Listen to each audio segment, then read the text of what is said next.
సరే మనం 'డీజే టిల్లు స్క్వేర్‌కి' వద్దాం sir. 'DJ Tillu, Tillu square' 2 ఇంప్రాంప్టివ్‌గా అక్కడికక్కడ డైలాగ్స్ క్రియేట్ చేసుకొని మాట్లాడారా? జస్ట్ సీన్ ఇస్తే అన్నట్లుంది. అది అలాగే ఉందా సార్? లేకపోతే అలాగా స్క్రిప్ట్ ఉంది, ఉందా? ఇలాగా ఉంది.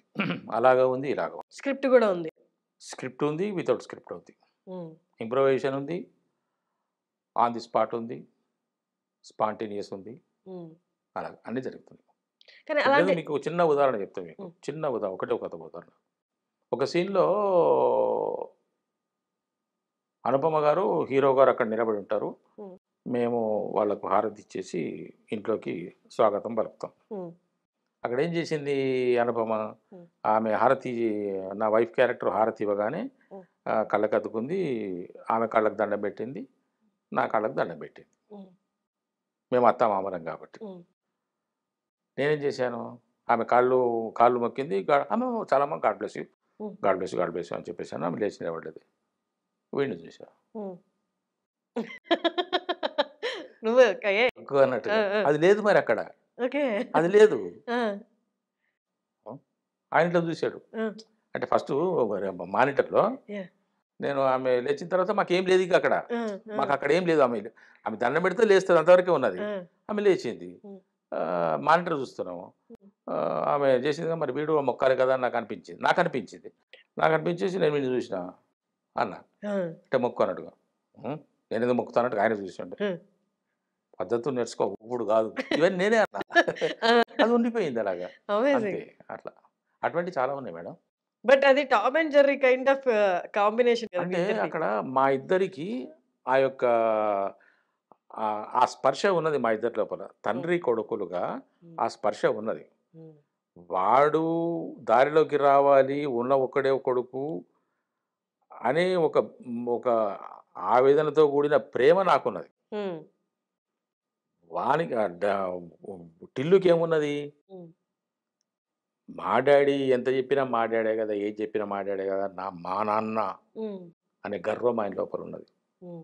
గర్వమే అది. హ్మ్. మా నాన్న. హ్మ్. నన్నెంత విసిగించినా హ్మ్. అతను, హ్మ్. టిల్లు నన్ను హ్మ్. ఎంత విసిగించినా, నన్ను ఎంత ఇబ్బంది పెట్టినా, నన్ను ఎంత కేర్‌లెస్‌గా చూసినా, హ్మ్. లోపల లోపల నేనంటే విపరీతమైన ప్రేమ ఉన్నది. హ్మ్. అది చాలా కనపడుతుంటది సినిమాలో అవును సార్. చూస్తుంటే అంటే అలా. రియల్ లైఫ్‌లో గూడా రియల్ లైఫ్ ఫ్యామిలీస్ గూడా ఎప్పుడూ ఈ సెంటిమెంటల్‌గా ఉండరు. ఈ తిట్లలోనే, కసురుకోవడంలోనే ప్రేమ చూపిస్తుంటారు. ఇగ మా ఇద్దరికి అట్లా అది కుదిరిపోయింది. యాహ్! కొన్ని కుదురుతాయి మేడం అంతే. ఇప్పుడు 'బలగం' సినిమా గూడా హ్మ్. ప్రపంచవ్యాప్తంగా 120 అవార్డులు తీసుకున్నది. ఇంతకుముందు జరిగిందా మేడం ఎక్కడైనా? మీరు విన్నారా 120 లేదు. అవార్డులుంటాయని? నాకు తెలిసి నేను ఒకవేళ వినలేదు. 120 అవార్డులు ఉన్నాయే అనుకుందాం. ఒక్క సినిమాకొచ్చింది ఉన్నదా ఏదన్నా? హ్మ్. ఇట్స్ వండర్ కాకపోతే ఇంకేంటి? ఎవరిది ప్రతిభ అది? హ్మ్. ఎవరి గొప్పతనం? చెప్పండి మీరు. నేనొక్కటే ఒక్క మాట అంటా. అది కేవలం దైవ ఘటన. హ్మ్. 'బలగం' హిట్ అవ్వచ్చు. హ్మ్. 'బలగం' అందరిని కదిలించొచ్చు. హ్మ్. 'బలగం' ద్వారా కొంతమంది అన్నదమ్ములు గాని, అక్క చెల్లెలు గాని విడిపోయిన వాళ్ళు మళ్ళీ సినిమా చూసిన మరుక్షణమే, హ్మ్.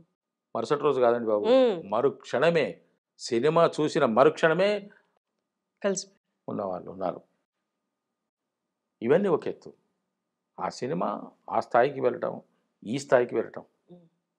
మూల మూలకు వెళ్ళిందండి. హ్మ్. అడవుల్లోకెళ్ళిందది. హ్మ్. తండాల్లోకెళ్ళిందది. అవును. 10 గుడిసెలున్న చోట ప్రదర్శింపబడ్డది. హ్మ్. జనాలు సినిమా థియేటర్‌లకొచ్చి సినిమా చూడలేదు. సినిమా వాళ్ళ దగ్గరికెళ్ళింది. వాహ్! హ్మ్. ఎక్కడో ఖండాంతరాల్లో ఉన్న వాళ్ళు సినిమా చూసి, ఫోన్‌లు చేసి, హ్మ్. "ఏం సినిమా సార్ అది? మీరు 'బలగం నారాయణ' అయిపోయారు కదా సార్ మీరు. 'బలగం అల్లుడు' అయిపోయారు కదా సార్ మీరు." హ్మ్. అంటే నేనంటా, "నేను 'బలగం నారాయణ' కాదు, 'బలగం అల్లుడు' కాదు. హ్మ్. నేను 'వెల్దండి నారాయణ' అని చెప్తా. ఏ ఏ ఏదేది? 'వెల్దండి నారాయణ.' 'వెల్దండి నారాయణ.' వెల్దండి వేణు కాదా? ఆహాహాహాహాహా! సినిమాలో నా పేరు 'ఎల్దండి నారాయణ.' ఆ! ఆ! ఆ! ఆ! ఆ! ఆ! వేణు చాలా గమ్మత్తులు చేశాడులే దాంట్లో హ్మ్. అనుకోకుండా. నా పేరు సినిమాలో 'ఎల్దండి నారాయణ.' హ్మ్. హ్మ్. వేణు క్యారెక్టర్ ఇంటి పేరు పేరు చెప్పారా? ఎల్దండి. ఓకే. వేణు ఓకే. ఇంటి పేరు ఎల్దండి వేణు. ఆహా! అట్లా. ఆయన ఇంటి పేరు ఎల్దండి నారాయణ. నాకు నా నా యాక్టర్ పేరు ఐ మీన్ క్యారెక్టర్ పేరు నారాయణ. ఆ! ఆయన ఇంటి ఇనీషియల్ పేరు ఇప్పుడు రాసేసారు. పెళ్లి పత్రిక. ఆ! పెళ్లి పత్రిక ఒట్టించాలంటే మరి ఇనీషియల్‌తో సహా, సర్‌నేమ్‌తో సహా కొట్టియాలి గదా! హ్మ్. హ్మ్. కాబట్టి ఎల్దండి నారాయణ లక్ష్మి అని పెట్టాడు. హ్మ్. వాళ్ళ నాన్న పేరు నారాయణ? తెలియదు. మేబీ అయ్యుండొచ్చండి. కాదు. కాదు. కాదు. నారాయణ గాదు వాళ్ళ నాయన పేరు. ఓకే. ఆ! ఫాదర్ పేరు గాదు గానీ బంధువులు ఎవరైనా ఉండొచ్చు. హుహు. బావనే తెలీదు మరి. వాళ్ళ హ్మ్. బావనే ఉంటే ఉండొచ్చు. నాకైతే తెలియదు. హ్మ్. అట్లా అనుకుంటున్నా. అట్లా కొన్ని జరుగుతుంటాయి మేడం ఆ! అవి. సార్ మీ మొత్తం ఇంటర్వ్యూలో గాని, లేకపోతే మీరు మాట్లాడుతూ నేను కొందరి గురించి ఆలోచిస్తున్నప్పుడు గాని, నాకొకటి అనిపించింది. అంటే ఎంత కష్టపడితే అంత ఫలితం అన్నట్టు ఇంతకుముందు మనం వింటూ ఉంటాం. కానీ ఇక్కడ ఇప్పుడు 'వేణు' గారి లైఫ్ చూసుకున్నా, ఆ సినిమా ముందు చాలా గ్యాప్ ఉంది. అసలు సినిమా తీస్తున్నారన్నారు, ఇన్నేళ్లయిపోయింది రాలేదు బయటికి. ఏం జేస్తున్నారు 'వేణు' అన్న టాక్ గూడా నడిచింది.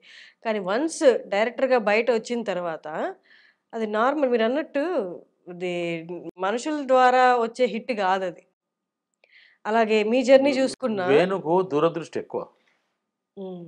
వేణుకు దురదృష్టి ఎక్కువ. మీరు నేనిప్పుడు ఆ సీక్రెట్ చెప్పొచ్చో చెప్పకూడదో తెలీదు గానీ, వేణుకు లెఫ్ట్ హ్యాండ్ మీద ఒక చిన్న పచ్చబొట్టు ఉంటది. హ్మ్. పచ్చబొట్టు పచ్చబొట్టు. ఆయనేయించుకున్నారు. ఆ! Nothing is permanent. మరి 'బలగం' సినిమా హిట్ అయిన తర్వాత ఏయించుకున్నది కాదది. హ్మ్. ఎప్పుడో వేయించుకున్నాడు ఆయన. నన్నెప్పుడు కలిసినా గూడా నాకొక్కటే మాట చెప్తాడు. "అన్నయ్య మీరు రెస్ట్ తీసుకోండి. మీరు హాయిగా పరిగెత్తకండి. మీకొస్తాయి. మీ హ్మ్. స్థానం మీకుంటదన్న. మీరు ఇప్పుడప్పుడే గాదు. ఇంకా 10 ఏళ్ళు ఉంటారు మీరని." ఆయన ఎప్పుడు రిపీట్ చేస్తూనే ఉంటాడు ఆ మాట. హ్మ్. ఎందుకో మరి ఆ తమ్ముడికి నా మీద అంత గురి. ఒక గురియే. దాన్ని గురి అనొచ్చు. ఈ నా మీద నటన ఒక నమ్మకం. చూసారు నా గాబట్టి నా మీద ఒక వచ్చింది. నమ్మకం. అట్లా. హ్మ్. మీ జర్నీ గూడా అలాగే ఉంది. మీరెళ్లి మీ బాధ్యతలు నిర్వర్తించుకొని మొత్తం నువ్వు నీ నీ పనిలో నువ్వుండు నేనిచ్చేది ఇస్తాను, ఇచ్చే టైంకి ఇస్తానన్నట్టు ఉంది. మరి అంతే మరి మనం ఏ టైంకి ఏది రావాలో అది వస్తది. ఏ టైంకి ఏది జరగాలో అది జరుగుతది. హ్మ్. ఇప్పుడు ఈ టైం ఇలా జరుగుతుంది. జరగనివ్వని అనుకున్నాను. ఒడిదుడుకులు ఉండొచ్చు, ఆటుపోట్లు ఉండొచ్చు, కష్ట నష్టాలు ఉండొచ్చు. Whatever it is you invite it. హ్మ్. మీ లైఫ్‌లో మీకు ఇన్‌స్పిరేషన్ ఎవరు సార్? ఎవరు లేరు. మీ నాన్నగారు? మా నాన్నగారు దేవుడు అంతే. అమ్మ గాని, నాన్నగారు దేవుడు. హ్మ్. జన్మనిచ్చిన తల్లిదండ్రులు కదా మేడం. హ్మ్. రుణం తీర్చుకోలేనిది కదా! హ్మ్. తల్లిదండ్రుల రుణం ఎప్పుడూ తీర్చుకోలేనిది. ఎందుకంటే మనకు జన్మనిచ్చారు వాళ్ళు. హ్మ్. మీ నాన్నగారు చెప్పిన మాటలు గాని, అదే ఎప్పటికి గుర్తుండిపోయే ఏదైనా బాధలో ఉన్నా, సంతోషంలో ఉన్నా గుర్తు తెచ్చుకునే మాటలేవైనా ఉన్నాయా? అంటే ఆయన బాగా కష్టపడ్డాడు కాబట్టి, అతను ఇతరుల వల్ల కష్టపెట్టబడ్డాడు కాబట్టి, హ్మ్. నేను ఆయన్ని మా నాన్నగారిని బాగా అబ్జర్వ్ చేసింది ఏమిటి అనంటే, ఆయన ఎవరిని హర్ట్ చేయడు. ఏం చేసేవారు మీ నాన్న? వ్యాపారం. వ్యాపారం. కళ్ళు అమ్ముకునే వాళ్ళము. హ్మ్. మేము గౌడ కుటుంబం గదా! హ్మ్. మాది కల్లు వృత్తి. హ్మ్. అప్పట్లో పెద్ద పెద్ద వ్యాపారాల జోలికి ఎవరు వెళ్ళేవారు గాదు. ఐశ్వర్యవంతులైతే తప్ప. హ్మ్. డబ్బులున్న వాళ్ళైతే. అప్పుడు డబ్బులు అందరి దగ్గర ఉండేవి గాదు. ఊర్లో ఒకరి దగ్గరనో, ఇద్దరి దగ్గరనో వందో, వెయ్యో దొరికేయి. హ్మ్. మరి మిగతా వాళ్ళ దగ్గర అంత రూ. 2, రూ. 3, రూ. 5 గదా! హ్మ్. ఎవరి దగ్గర డబ్బులుంటే ఉండేయి గావు. చాలా తక్కువ. హ్మ్. కానీ ఆయన ఎవరిని కష్టపెట్టేవాడు గాదు. ఎవరిని ఇబ్బంది పెట్టేవాడు గాదు. తను ఇబ్బంది పడేవాడు గానీ ఎవరిని ఇబ్బంది పెట్టేవాడు గాదు. మా నాన్నగారి నుంచి మా నాయన అని అంటా. నాన్నగారని అంటే మరి అది వేరైతది. ఆ! మా నాయన నుంచి నాకొచ్చినటువంటి మా నాయన నాకిచ్చిన వరం ఏమిటి అంటే, హ్మ్.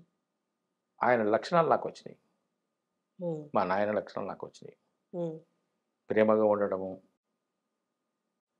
ఇతరులు ఏదన్నా మన మీద నమ్మకం పెట్టుకుంటే, ఆ నమ్మకాన్ని నిలబెట్టుకునేలాగా ఉండడము.